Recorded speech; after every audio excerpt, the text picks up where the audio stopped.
Hello guys! Welcome back to my vlog. And kung bago ka sa channel na to, I'm Za and this is Za Canada. Salamat sa mga salamat sa mga nag-subscribe lately. At kung hindi pa, please subscribe in this channel, like and share. And here we talk about different lives of immigrants here in Canada, yung mga success stories, mga struggles, and mga latest news about immigration. Okay, so today in this episode, may nakagigimbal na news na tao ngayon. May nakagigimbal, I'm sorry. May nakagigimbal na news ngayon na circulating online. And in fact, this particular news aired to some of major news company like Global News, as far as I know, or CTV News. Isang ama sa Edmonton, Canada, ang namatay habang nag-iintay ng doktor sa emergency hospital or sa emergency room. So, ayan ang pag-uusapan natin ngayon. Panoorin hanggang dulo.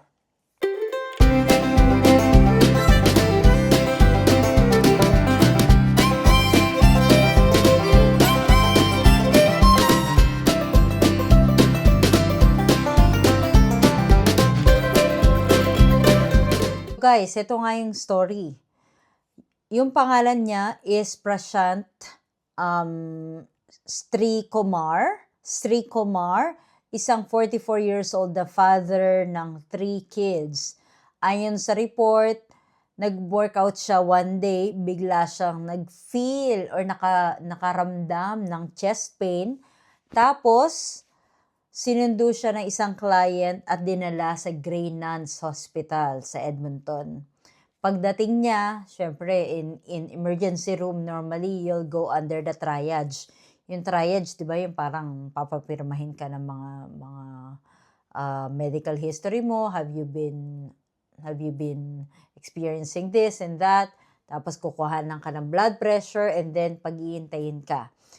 Pero, since it's an emergency room and severe chest pain ngayon nararamdaman niya, walang doktor na agad siyang inattend.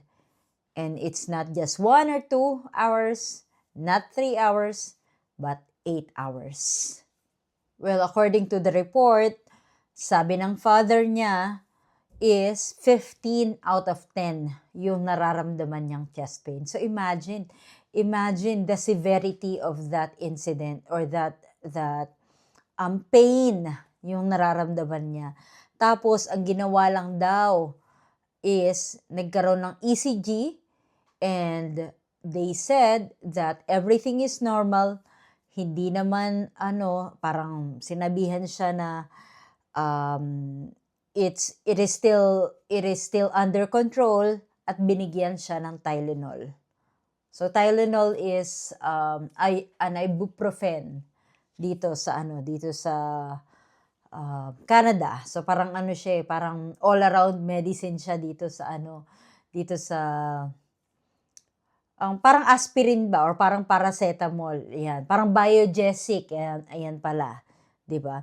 Pero, habang tumatagal daw yung panahon, tumataas pa daw yung blood pressure at yun nga, syempre, hindi siya napansin ng tama. And after more than 8 hours, dun lang siya pinapasok.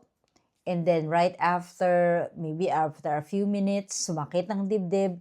And then, unfortunately, he died on the spot. My deepest condolences. Well, the main question that is circulating online is bakit nga ba nangyari yun sa kanya? Siyempre, marami ang nagreklamo na this shows a massive problem sa healthcare system sa Canada, especially yung ER wait times. If you have watched my previous vlogs, I've mentioned in my vlog that Kurt experienced the same thing, not at much, and I'm knocking on wood, not na hindi mangyari sa amin. Kurt, let me say the experience again. Kurt was experiencing chest pain as well, but hindi naman 8 hours yung wait time. That was worst, I believe, para sa isang chest pain. Kurt was attended like for 2 hours. Kurt was attended after 2 hours. Nung pagkatapos namin pumunta dun sa ER. But compared to this one, napakatagal nun. And supposedly ER wait time. When you say emergency room wait time, 'di ba? Normally nag-expect tayo diyan ng urgent care. Kaya nga ER, 'di ba? Pero urgent care or urgent need. Pero ang nangyayari is people are still waiting for hours. 'Di ba? Meron nga nagsabi na si Elon Musk nga daw, Elon Musk was actually calling out the Canadian healthcare system for long delays, although syempre may mga kritiko rin against sa kanya.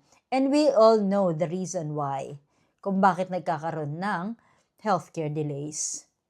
Once again, we have to get real about this. This is not just about the numbers or politics or kung ano yung nangyayari sa immigration and the healthcare system. Ito ay isang tragedy ng isang pamilya. A family lost a father, a family probably lost a husband, 'di ba? And mahirap 'yan. Mahirap 'yan, especially kung bata pa yung mga anak nila. At bakit nga ba ganun ang nangyari sa isang taong nagsisikap and then humihingi lamang ng tulong? And then let's ask ourselves, is this an individual error or a systemic failure na dapat alam ng buong bansa? Paki-comment nga sa tingin nyo, ano ba dapat ang mas mabuting nagawa para maiwasan o para hindi na mangyari ulit. Pero what are our takeaways in this incident? So guys, here are some lessons.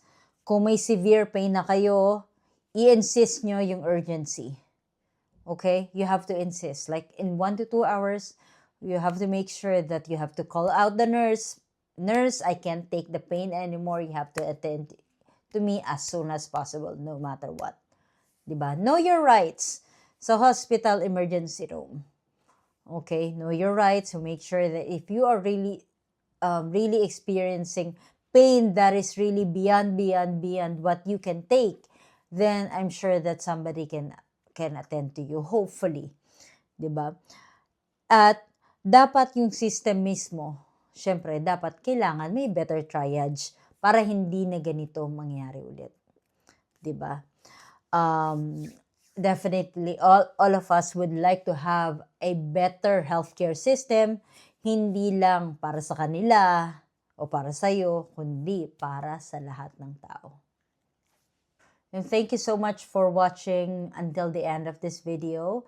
At kung like nyo to, once again, like, share, and subscribe. Lumalakad pa din dyan yung email address ko. If you have any inspiring stories or questions, just feel free to send me an email. And again, my deepest condolences to the family. Nakikiramay po kami. And, yeah. So, Merry Christmas pa rin sa lahat ng mga Pinoy, at kung di Pinoy, at kung sino man. Merry Christmas, Happy New Year, at laging tatandaan, hindi kailangang maraming pera, basta may peace of mind. Thank you for watching. Until next time. Bye-bye.